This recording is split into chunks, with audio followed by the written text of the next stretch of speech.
How much do you know about K-food? How much hanjik have you eaten? We invite you into the world of Korean food, of course, including the history and culture of it. We'll introduce trendy foods and famous restaurants on Dish of the Day with Chef Ryan Phillips.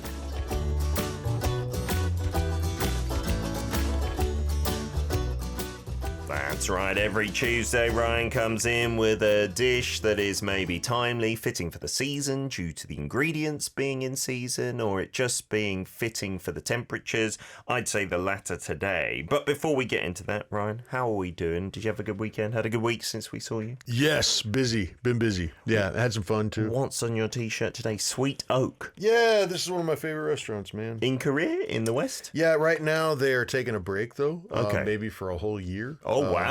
Yeah, they do so well, I suppose, that they can just close the doors for a year after, I'm sure, still pay rent and everything. Yeah. Oh, they're staying in the location, but and just travel and enjoy life and then reopen. It's here in Seoul. It's in Wonju. You've never been to Sweet Oak? No, I've never heard of Sweet Oak. Oh, you're kidding me. Yeah. Oh, no, you gotta go. I think I've only been to Wonju once as well. Gus and his lovely wife, they started Sweet Oak. Let's see, how long ago was it? It says established 2015. There you go. And before he opened, he traveled across America and really studied American barbecue. Is he Korean? And he is from Guam. Oh, wow. Yeah. Yeah. And then came up with his own smokehouse. And does it right. There's a lot of barbecue restaurants in Korea that will reheat barbecue. And we're talking like American-style barbecue. Right, American-style barbecue. And that can be okay, you know, maybe if they're really careful with it. Yeah. But going straight from the pit, from the smoker to the table and then selling out every day, that's the real way to do it. And that's what Gus does. Wonju is not your typical first choice when you're thinking about going to, I don't know, somewhere on a trip or something. Is it like full of foodie delights, or is that kind of an exception? I love it out there, and you know it's considered a small town in Korea, but you realize it's like the size of Philadelphia. It is like a little city, isn't it? It's a big city, but relative to Seoul or Busan, it's lower on the totem pole, so it's considered a smaller town. But it's a big town. There's great museums out there. Have you ever been to Museum San? Oh, that's Wonju, isn't it? Yeah. That's out close to Wonju. There's other ski resort there. There's really beautiful nature spots out there. Like there's a bridge across two mountain peaks. It's underrated, isn't it? It's so cool out there. Yeah. Give it a visit, but you won't be able to go to Sweet Oak. Not until probably next year. And more power to them. They're traveling. Yeah, well done. Enjoy life. Today's hashtag Pum or Night. We chose that, Ryan, because in Korea now it's so hot during the day that many people are just waiting for the sun to set to do things. Yeah. You with your farm, are you having to be out there in this heat? Man, I was out there at 9:30 last night. And it was still hot? It was still warm. I had to smoke brisket yesterday all day. And then it got done about 9:30. Yeah. And then I zipped out to the farm with the dog. Dog loved it. Luna got to run around in the dark and had to water the greenhouses. And try to see and do that. They're okay in these like high 30 temperatures. Got to water twice a day. And since I had to be here this morning, I couldn't zip out there and water this morning. So I needed to water heavy last night. So we'll be okay. Yeah. Okay. Fingers crossed. Yeah. The night is a bit of a respite from the day, but it's still really hot at the moment, isn't it? Get in your what's in your fridge ingredients, just like Sherry on YouTube. And in part 3, we'll give you some ideas. It can be ingredients, or you can just ask, can I have a recommendation for, I don't know, chicken wings or leeks or whatever you've got abundance of. Today, it is perfect for this hot summer that we are having. We have a dish that many Koreans will flock to all throughout the season, but it's available all year round as well. Traditionally, it was a winter dish. Yeah, right. Or one of these was in North Korea, right? A bit of a similarity to samgyetang being a summer dish, which is boiling hot. This literally being icy cold in the winters, right? Yeah, because sounds crazy, but it's so delicious. You could have it any time of year. But in the summer, this is one of my favorite dishes in Korea. Yeah, certainly when it's hot for lunch. A lot of different variations, and we've got 2 of them in here today. One with the the broth, more of like a soup and not so spicy. And then the other one's bibim, so you mix the spicy sauce in there together. So we're talking about naengmyeon today. That's right.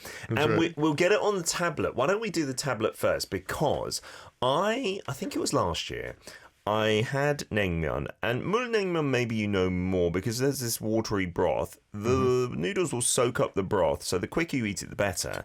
But I didn't realize with bibimnaengmyeon, it's the same thing. Like, bibimnaengmyeon gets so much worse if you leave it like 20 minutes, the one with the sauce. And I was eating it at the beginning. I was like, this is the best bibimnaengmyeon I've ever had. Yeah. And then after 20 minutes, I was like, this is disgusting. Like, it just gets really kind of soggy and soaked in. And we've never done this. We're like eating it in the studio because it is really... I was stressing this morning. Yeah. I was trying to get it just right and then cool them down and ice, shock them cold. Yeah. Because transport and holding of this dish is not advised. You want to eat it right away so you get nice chewy noodles. Yeah. So we'll see. I think we're okay. Yeah, because you just poured in the broth and put on the sauce just now. Yeah. So I think it's still going to be okay. This one that I'm pointing to now is the mulnaengmyeon. You can see literally water cold noodles. Pyongyang naengmyeon, right? Yeah, and then over here we've got the bibimnaengmyeon. Bibida means to like mix it all together. So yeah, why don't we tuck in? You've got also the boiled egg here with the little slicer. Don't you love these little slicer guys? I don't like boiled eggs. You don't care. So yeah. When I was a kid, we had one of these. I used to love. My mom would get this thing out, and I'd get to slice, and I just thought it was the coolest contraption. It's only for eggs. Yeah, man. Yeah. You don't know these things? I've seen them, but poor deprived child. I do not like boiled eggs, like I said, so I'm not going to take any of those. I'll put it in my little bowl over here, so you'll be safe. Yeah. Is this cucumber on top as well? Sorry, Peter. No, but you've got to have with naengmyeon. There's always sliced cucumber. I'll save you from the cucumber there, and there's some radish, some pickled radish. Is this from one of the much better we have nowadays ready-made meals now? Yeah. They are so much better nowadays than they used to be. You can get this in a kit, and I've seen it in America. I bought it in America too, and share it with my family and friends too. Okay, so you can see I got my noodles in here. If you see closely, there's a bit of yellow sauce here and there, which is the gyoza, the Korean like mustard, the spicy mustard. It tastes kind of like wasabi. So usually that'll be on your table to add as much or as little as you want. I might take the scissors to it too, because the noodles are sticking a little bit. I'm okay. I think I better can sticky devour than this. Mushy though. So yeah, you're certainly right. That bodes well. And then you've also usually got the vinegar on the table. I wish I should have brought some vinegar. I love the vinegar too. And then this translucent strip is the right? Is the radish that's been pickled. Right. And often you'll find this with a beef broth. But back in the day, man, beef was really hard to come by. So it would be a dongchimi, which is a radish broth. So you take a giant Korean radish, and you salt the heck out of it. And then you add water to that later. And maybe some onion, some garlic, a little bit of ginger maybe, some also salted chilies, not spicy ones. And that would be you can get the dongchimi. And that is one of my favorite things in Korea. It's probiotic, it's a live ferment, And it's so refreshing, right, when it's cold. Refreshing. A lot of people use that as a kind of heal-all when you've got indigestion. It can kind of settle down your stomach and stuff. My mum loves it when she's feeling ill. It's still nice and springy, the noodles. Much better than being soggy. Hallelujah. And it's so refreshing, right? These are buckwheat noodles, right? That's the colour there. That's why it's not quite white. And it tastes so fresh. And with the radish, the crunch on, that's so delicious. A long way from perfect, but at least they're not mushy. So yes, Maemil, the buckwheat noodles. These are probably actually only about like 40% buckwheat. Yeah, because they're usually flour. Darker the more buckwheat that's in there, right? So you can see these are pretty light. And then let's have some of the broth. Is this a beef or a dongchimi? Do you know? Dongchimi. Okay, so this is the cheaper style, right? And it's nice and fruity. It's like you said, you can taste a little bit of probiotics, and if you're doing this homemade, you can taste that a lot more as well. And yeah, these noodles are super thin, but they really do have a chew and a bounce to them. That is the key to these, isn't it? Oh, it's also so the buckwheat is better at like balancing your blood sugar than wheat flour. So the real old school ones might not have been so chewy because of less flour in the noodles, but they would be really healthy for you because it's a slower release of energy. So the mulnaengmyeon, I would say, if you're less comfortable with spicy or sweet, or even just the color is putting you off, it's a good gateway into naengmyeon, the mulnaengmyeon. If you don't put in the mustard and the vinegar, then it's much more mild as well. And so I often tell people, start with this, and then maybe you'll graduate to bibimnaengmyeon. I feel like bibimnaengmyeon is more the adult naengmyeon. I think it's my go-to. Yeah, me too. This one, though, the mulnaengmyeon, is a great one at the end of a barbecue meal. Yeah. Oh, yeah, with the meat, and it kind of refreshes when your you're new stomach. to Korea, you'll think people are crazy because you eat this huge meal, and then somebody asks you if you want noodles or rice. Yeah. And I'm like, what? I'm full. But having this icy noodles at the end of a meal, it just calms down your belly, and you're just totally ready to tuck under the covers and go to bed after that. And at those meat restaurants, you will often have the hushik, so it is the smaller portion. Right. So you don't have to think, oh, I'm going to be overwhelmed. It is designed to be had as a little finisher offer, right? So good. We've got a quick bit of news, emergency news to come out. I guess it's a weather alert. So we'll play our next song, and you can hear that throughout that. And we'll be back in part 2 to eat the bibimnaengmyeon as well and tell you more about it. Here is Cortis featuring Juicy J, Motion. We got messages flowing into us. Dish of the day with Chef Ryan talking about naengmyeon, literally cold noodles. So that will answer this question. Matta says from Trinidad and Tobago. So are the noodles actually cold, as in ice cold, or just room temperature? I am thinking it will taste sweet for some reason. I can't imagine cold noodles tasting savoury. Cold noodles, I think, for many foreigners when they first come, it's like, what? And especially when you see the block of ice in the mulnaengmyeon, which we did have little bits of ice as well here, I believe. And so, yeah, Matta, it's not room temperature. It's really cold. Icy cold. Yeah, I even had it frozen when I left the house. Oh, nice. So that it would be ice crystals when we got here. And already it's melted because we got good aircon in here, but it's still hot. Yes. It's I mean, does your aircon... Like, if you leave it on at night, are you noticing how it doesn't work as well because it's so much warmer outside? I only ever have it on tropical night setting at night, so it's really weak anyway. Yeah. I can't have it too cold. I leave mine at that all the time. Oh, really? But I've noticed, it's not working like as well. Last week, it would be nice and chilly, and now, I'm going to have to crank it up. Coat, right? And yeah, savory, sweet, how would you describe it? There is sweetness to it as well.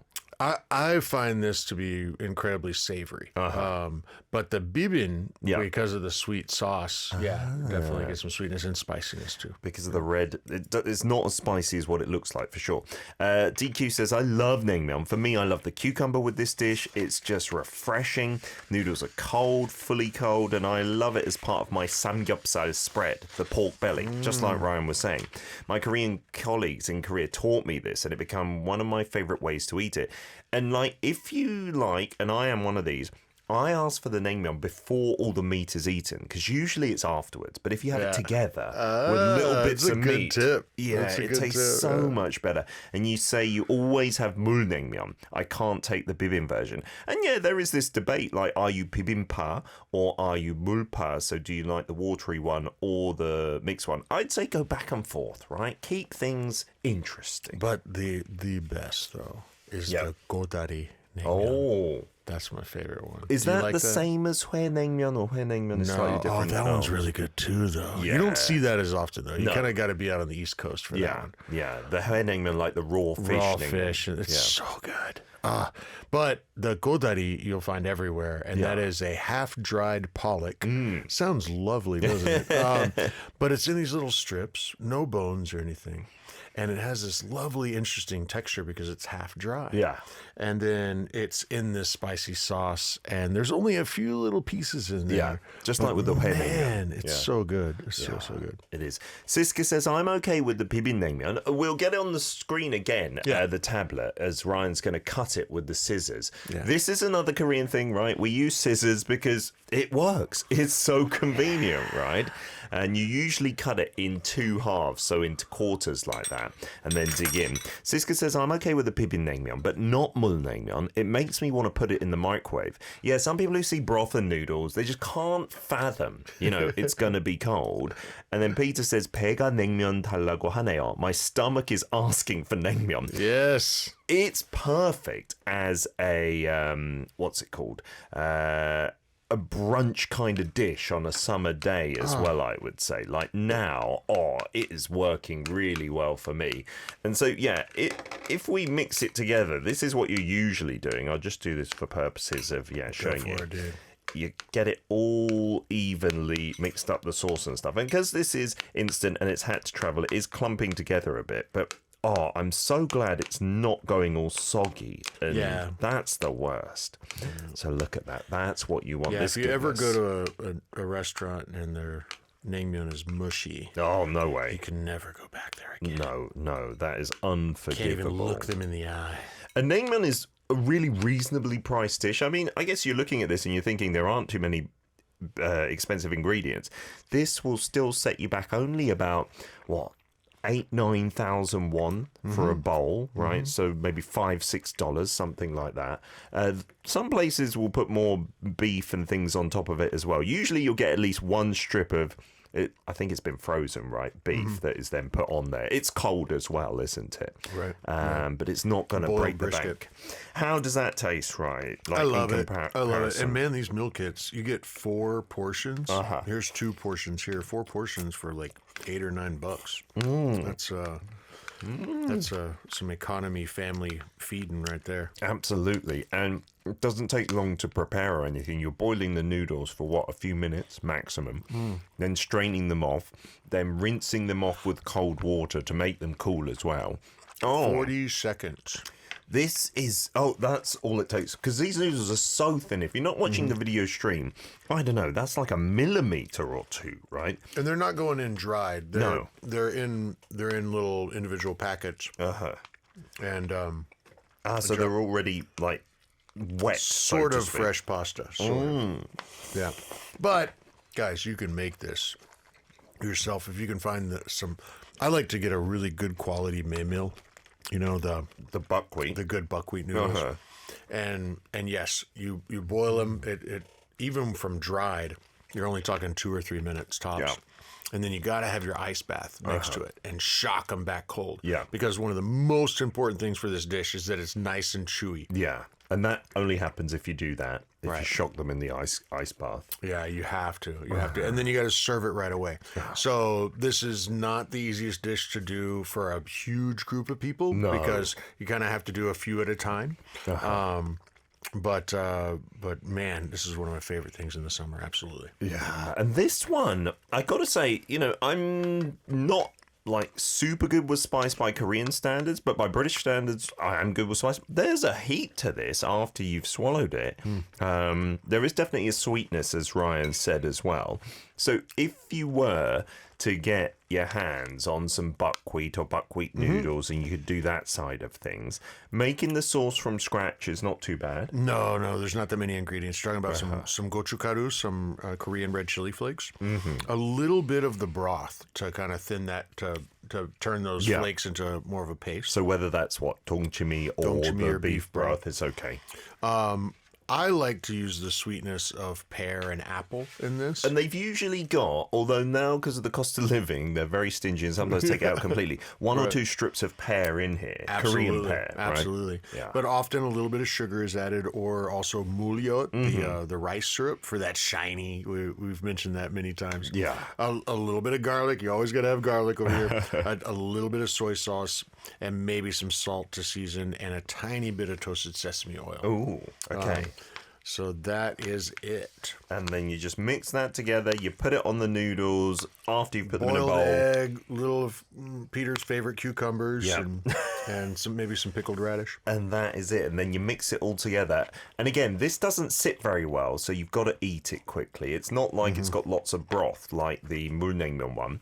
But yeah, you eat that quickly, and it is delicious. I mean, it is similar, I would say, to like bibimnaengmyeon. Right, we have the instant noodle, cold noodles with this kind of sauce on it, but it's not buckwheat. It's instant ramyeon kind of noodles. Right. That tastes great as well. That's like a cheap and easy version of this, but it's not the buckwheat noodles. Yeah, not quite as common. No, but I find this. I love this one even more. But if you just want the wheat noodles, that's also available. You can. This sauce can be used on any kind of cold noodle, to be honest, in Korea and eaten like this. And when we talk about naengmyeon, you mentioned it earlier that the mulnaengmyeon, sometimes you refer to it as Pyongyang naengmyeon. And so Pyongyang, of course, being the capital of North Korea, some people are like, oh, that's really interesting. And so with mulnaengmyeon, there are different regions where it originates from, and it refers to ones that are subtly different. So Pyongyang is the one that apparently the naengmyeon aficionados go to, right? If you're really into it, you want that because it's said to be the most subtle of flavors, right? And their buckwheat noodles are usually much more high in buckwheat content, so that you kind of just bite through them. Maybe not as chewy, but better for you, probably. Do you like them? Have you gone that far along the naengmyeon trail? Yeah, if you do them just right and serve it really quickly, there's still some chew to it.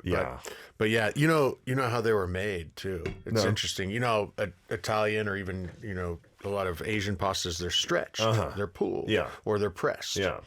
Not this one. It's extruded, like the old Play-Doh sets. Oh, really? You just like push it through like a little hole? It's pushed through the little holes and comes out and then cut. And old school, that would be cut right into the boiling water. Oh, straight away to cook them. And then chilled. And if you're doing the fresh buckwheat like that, is it also a really short boil then with the noodles? It is. Yeah. It is, especially when it's fresh, Oh, wow. And yeah, the Pyongyang naengmyeon, the broth is much more subtle. Like, people who don't like it, including me, sometimes say it tastes like dishwater. It looks like dishwater as well because it's kind of grey.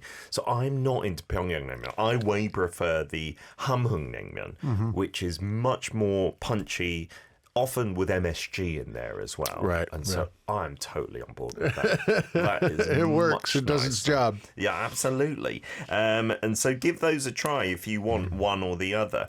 And it is now seen as a summer food, but as Ryan said, originally it was a winter food, and you can get it in winter. It's not like kongguksu, where you can really only find that in summertime. You don't eat kongguksu, do you, Peter? No, that was the one I haven't had one stomach. yet this summer. I need to go have that. Yeah, you do it by yourself. That's the bean water noodles. Remember we did the bean water with the guabegi, the donuts? Yeah, that's right. That worked really well. It was pretty good, but that wasn't really bean water. That was more like soy milk. Yes. Yeah, the kongguksu is much thicker, which is why Peter loves it so much. And naengmyeon traditionally was, I think, difficult to have at home unless you were making those noodles and things.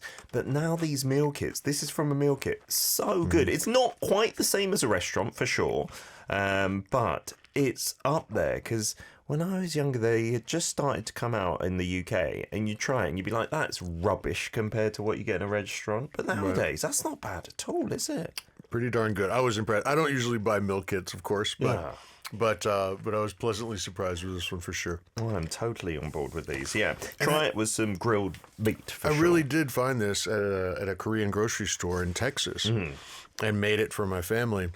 And everybody really enjoyed it. Of course, I used a little bit less of the bibim sauce, just so it wouldn't be too spicy for anybody. Not that it's that spicy, but just, kids and whatnot. So. Yeah. And the other thing to note about hamhung naengmyeon, which often has the translucent nature to it, it's often made with some chewy potato or sweet potato starch as well in the noodles. Right. So if you see the grayer ones, that's what that usually is. Okay. Let's get in part 3 to what's in your fridge. Let us know any kind of inspiration you need with your cooking, and Ryan will come up with some stuff. After this one, it is from Changbomjum. Thus begins 그렇게 시작되는. Part 3, dish of the day. Chef Ryan in the studio. We've been talking all about naengmyeon, or our cold noodles, really popular in the summertime here in Korea.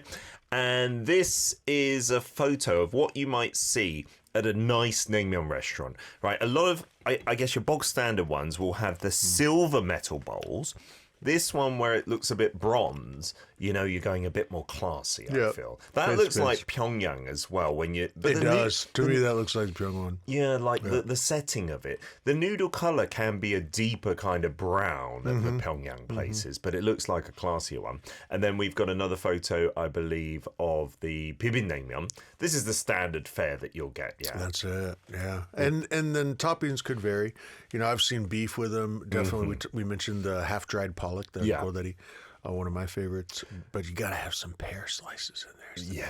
That and when really it's gives too it sweet, punch. I don't like the places that make it really sweet. I just want that natural sweetness from that pear. Yeah, that is more than enough. And then we also had one from Lilith here, who sent in this picture, saying, just thought I'd send this in. I made this mulnaengmyeon a long time ago, completely from scratch, boiling the broth and adding in the dongchimi. It was my first attempt, and the baek kimchi on the side is also made from scratch. Wow, the white kimchi.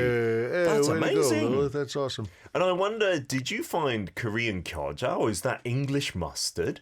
Because that's what my mum does. If she can't find the gyoza, and we've been at home, she'll just get out some Coleman's Norwich mustard. No kidding. And Coleman's is pretty good. It's not exactly the same, but it gives a kick, and it's a slightly different flavour, but it works, I think. Nobody puts in wasabi into this dish, right? No, That's not a thing. But it's closer than just mustard. Yeah. Definitely closer than American like yellow mustard that you put in hot dogs. Do not put that in. Don't do that. That would not work at all.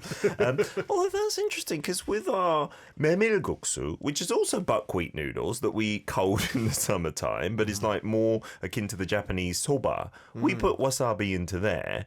With also the mashed up, what is the mashed up stuff? The white little, is that radish?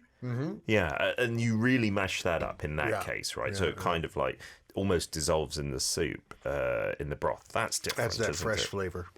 Siska says, I don't like to cut my noodles with scissors or anything. I love to have the long, big slurps.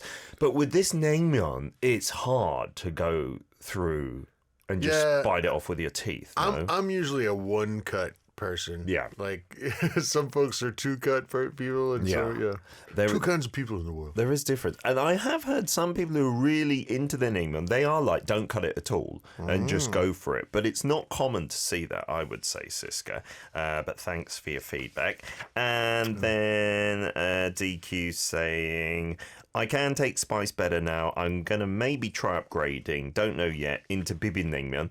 Like, this one has a bit of a punch, so I'm not sure. But if you made it homemade and you didn't put in too much chili pepper powder, it'll be fine. Absolutely. It's on the Scoville scale, this is less than 1,000. There you go. Yeah. It's not going to blow your head off at all. Yeah. What's in your fridge? We've got something from Sherry. We do. Hey, Sherry, how you doing? How are things in Ohio today?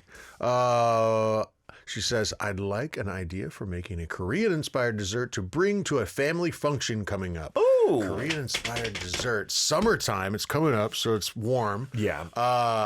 There's one thing that's perfect, I think, is a hwachae. Oh. Do you like hwachae? I do like hwachae, even though I'm not massive into fruits, especially when I was younger, but that's a go-to. I thought it was kind of weird when I first, because the idea of putting milk with like a clear sparkling soda, just made me go like, what? But we have that drink in the stores here, right? The milk is, it tastes good. It is pretty darn good. So, what you could do is you could get a watermelon, and you could cut it in half and get a melon baller, and you could ball out a lot of that melon. And then get some other fruit too. Maybe a cantaloupe. Maybe what else? What else is usually in there? You put pineapples in there. Pineapple. Yeah. Anything that doesn't disintegrate so easily. Right. And now you're gonna have a lot of extra fruit, so you could like put that around the dessert on the platter. but use half that watermelon as a bowl. Yeah. And then it's a combination of milk and a sparkling soda. I like to add a little bit of heavy cream. Oh, you can go crazy and add a little bit of coconut milk too. Oh, coconut would be good. Yeah. You can taste it and then adjust sweetness. You know, if your watermelon's really sweet, maybe you don't need to add anything else. But some folks will add I've seen sweetened condensed milk added, which is super sweet. That's a Korean favorite. To each their own. You know, but the sparkle of the soda. It just, lightens it all up. I'll throw fresh mint into these too. Maybe not real common in Korea for hwachae. No. But I like to add a little fresh mint too sometimes. And ice in there as well. That's right. Keep it all nice and cool. That's a great thing to take along. You can have it out with a ladle and some little bowls, kind of like a punch bowl. And do it that way. But you'll also have that fruit to eat, so you could, give it to them with a spoon or a fork or something like that. And it's not common in Korea, but if you wanted to make it adult, you could put in some kind of alcohol in there, right? Rum would work in there, yeah. There you go. But that's not a common thing to do here at all.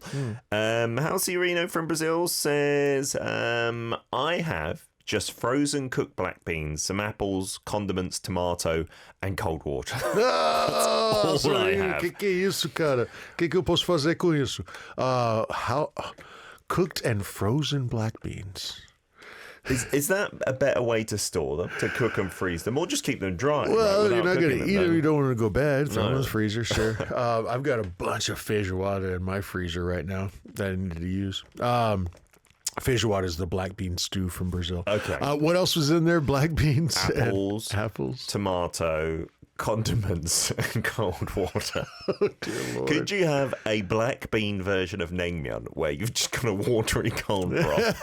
That sounds disgusting to me. Well, I would like to mention that years ago I went to a restaurant here that had a black bean doenjang.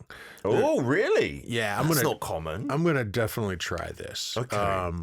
So it's such a cool idea. So we make doenjang or soybean paste from soybeans. Yeah, but a white, right? Yes. Yeah. But you could make them from other beans. Surely, right? You just have to adjust because maybe the sugar content or the starch content or the protein content varies. Yeah. And so the way you do it and the way you watch out for certain, harmful bacteria or enzymes would be a little different. But I know it can be done, and I'm gonna definitely try this because it would be so cool to have the marriage between Brazilian and Korean for me personally and just for fun. But to have a black bean doenjang. Yeah, I wonder how that would taste. And I guess the reason it hasn't been done, because it's just bean paste after all, fermented bean paste, so why not do it with other beans? It must be because, like you said, there's so many factors that you have to be sensitive to. I think black beans are one of the ones that are higher in protein than others. And so, you gotta watch out for different stuff. Just a quick one from me, Ryan. I got sent out a box full of Korean corn, charoksusu, which is not the sweet one. I've got a few in my fridge too. And the person who sent it over said you've got to enjoy it within a few days, otherwise it goes really hard and dry. It does. Well, but that doesn't mean it's ruined, though. It just means it's going to take you longer to cook it. Okay. Yeah. So any ideas? First of all, how do you cook that? Because it's not like sweet corn where it doesn't take very long and you just eat it. Two main ways that it's done in Korea, boiled or steamed. Okay. I prefer the steamed way, but if it has gone pretty hard, if it's been in your fridge a while, then probably boiling would be faster. After taking off all the husks and everything and the silks. And... when I steam it, I leave it in the silk, but most Korean folks will remove it all. Okay. And they'll just have it in the steamer like that. Yeah. And then it really does depend on the corn as to how long. I was gifted some corn from a neighboring farmer, and it took 45 minutes. Oh my goodness. Yeah. Guys, Korean corn, this chaluksusu, it's big, it's plump. I have grown to love it. But when I first got here, I was like, that's too chewy to be corn. Yeah, and it's not sweet, is it? Right, right. We get these preconceived notions, these ideas stuck in our head, and we think that something different is wrong, and, it's not wrong. It's just different. And it took me a while to come around, but man, when I boiled up or steamed up some of the corn that he gave me, I was like, wow, this took a long time. And when I bumped into him later, he's like, oh, sorry, that corn's kind of hard. And I was like, really? No problem. Okay. But I really enjoyed sitting there and like you'll see Koreans do, and you pull a kernel off at a time and rather eat it, than biting it off, or maybe bite off just a few at a time. Yeah. This is not a corn where you're going down the cob. You can't do that. You can't do that. No. It's too dense. But as a food source, it makes a lot more sense. It fills you up. Yeah.